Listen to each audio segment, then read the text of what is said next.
Welcome to today's Explainer. Right now, the UK is standing at an absolutely critical crossroads. We're going to unpack the highly complex, deeply polarized, and honestly rapidly evolving data surrounding Britain's recent demographic shifts and the severe social unrest that's followed in their wake. We're cutting straight through the intense political noise to look purely at what the data and the people on the ground are actually telling us. Let's dive in. Here is our roadmap for today. 1. Britain's shifting demographics. 2. The asylum system strain. 3. Divided communities and culture. And finally, 4. The political response. Section 1. Britain's shifting demographics, the macro reality. To really grasp why we're seeing protests on the streets, we first have to look objectively at the sheer macro-level scale of these changes. Okay, so look at this post-Brexit reality. Notice that sharp drop in EU migration? Well, it's been entirely swapped out for a massive, truly unprecedented spike in non-EU migration. Sometimes commentators refer to this as the Boris Wave, and this shift pushed net migration to staggering levels, over 900,000 in recent years. To put that into perspective, looking back through English history, net migration at 1.25% of the whole population in a single year, that is essentially unheard of. Now, if you turn on the news, the intense political focus is locked almost entirely on small boats crossing the channel, right? But the actual data tells a completely different story about volume. Small boats account for less than 5% of total migration. The vast, overwhelming majority of this demographic shift is actually driven by legal, government-approved student and worker visas. Alongside that overall migration, we're seeing very specific cultural and religious demographic shifts.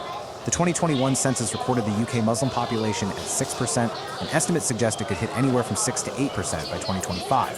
What this does is introduce new, highly visible cultural dynamics, think the growth of mosques and Islamic institutions, into what have historically been secular or Christian frameworks. It's fundamentally shifting the social landscape of many urban centers. Section 2. The asylum system strain, a local microcosm. Let's zoom in from that sweeping national data to see exactly how this hits local towns. Take a look at this number, because it is staggering. Between 2023 and 2024, the Home Office spent £4.7 billion on asylum support. And incredibly, 76 pence of every single pound went straight to hotel bills. That massive financial strain forced the government to rapidly, and I mean rapidly, shift its housing policy away from centralized hotels and directly into residential neighborhoods. And this shift brings us directly to the tension we're seeing in towns like Nuneaton. Moving away from hotels means placing asylum seekers into houses in multiple occupation, or HMOs. So as these properties pop up, you have asylum seekers living right next door to locals in areas where social housing wait lists have already nearly doubled. As you can imagine, it is a recipe for severe community friction. But behind these housing statistics are very real, very complex human stories. Take Jabid, for instance. He's an asylum seeker from Iran who converted to Christianity and fled religious persecution. Under the current rules, he can't work, he can't study, and he spends months isolated in one of these dispersed homes. His story highlights the absolute desperation driving some people to make that dangerous, illegal journey to the UK in the first place. Now, juxtapose Jabid's reality with the very real concerns of the local residents. This rapid influx puts an incredible strain on town resources. Locals are expressing profound anxiety over unknown, unvetted individuals suddenly living in tight-knit residential areas. Like this resident said, it's about space and the delicate balance of coexistence. And when that balance tips, well, frustration boils over. Section 3. Divided communities and culture, the flashpoints. This friction goes way beyond economics. This YouGov polling data is incredibly revealing. When asked if Islam is compatible with British values, a stark 53% of the public said no, while only 25% said yes. Regardless of where you stand, the data shows this isn't just a fringe view. It highlights a majoritarian concern that is actively shaping the national mood on integration. So, commentators and right-leaning politicians argue that this polling reflects a genuine cultural incompatibility. They point to what they see as an erosion of British common law traditions and cite horrific tragedies like the grooming gang scandals as absolute proof of failed multiculturalism. For those defending British heritage, there's this profound fear that isolated communities are forming which fundamentally reject the host nation's values. But we have to immediately balance that perspective with the terrifying reality for minority citizens on the ground. This quote perfectly captures the fear within Muslim communities facing a severe rise in Islamophobic slurs, physical violence, and attacks from far-right vigilante groups. For these citizens, all that political rhetoric translates directly into shattered windows, racist abuse, and a deeply unsettling question of whether they even belong in the country they call home. And all these cultural fears and economic deprivations, they literally erupted onto British streets this past summer. This timeline maps out the escalation.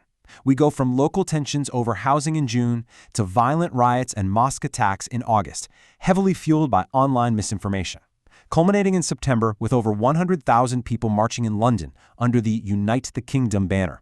It was a visceral rallying cry from those demanding closed borders, which then clashed directly with anti-racism counter-protesters.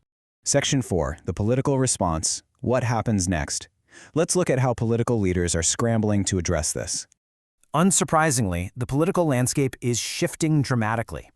Anti-immigration parties like Reform UK, led by Nigel Farage, have absolutely surged in recent polling, sometimes even overtaking traditional major parties.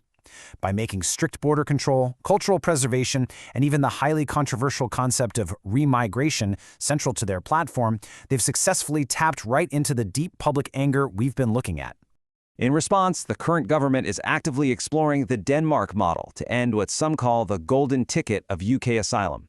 If implemented, we're talking about some of the toughest measures in Europe, offering only temporary leave, forcing a 20-year wait for permanent residency, demanding strict language and financial guarantees, and instantly revoking status for crimes. The goal here is pure, uncompromising deterrence. But of course, these proposed solutions face fierce pushback. Charities, human rights advocates, and the political left argue that these strict measures violate international law and unfairly punish genuine refugees fleeing war. They stress that the only way forward is through community dialogue, properly funding public services, and actually fostering integration, not through harsh deterrence or fueling culture wars. Which leaves us with this final, profound question. As the UK attempts to balance the fervent demand for border control and cultural preservation with international human rights and a rapidly changing population, can it forge a new, unified identity? Or are these deep demographic and cultural fractures just going to continue to widen? It's a critical moment for the nation. Keep looking closely at the data, and I'll see you in the next explainer. Please give the video a thumbs up, subscribe to stay in the loop, and share it with friends who'd enjoy it. It only takes a moment, but it helps the channel create more exciting content.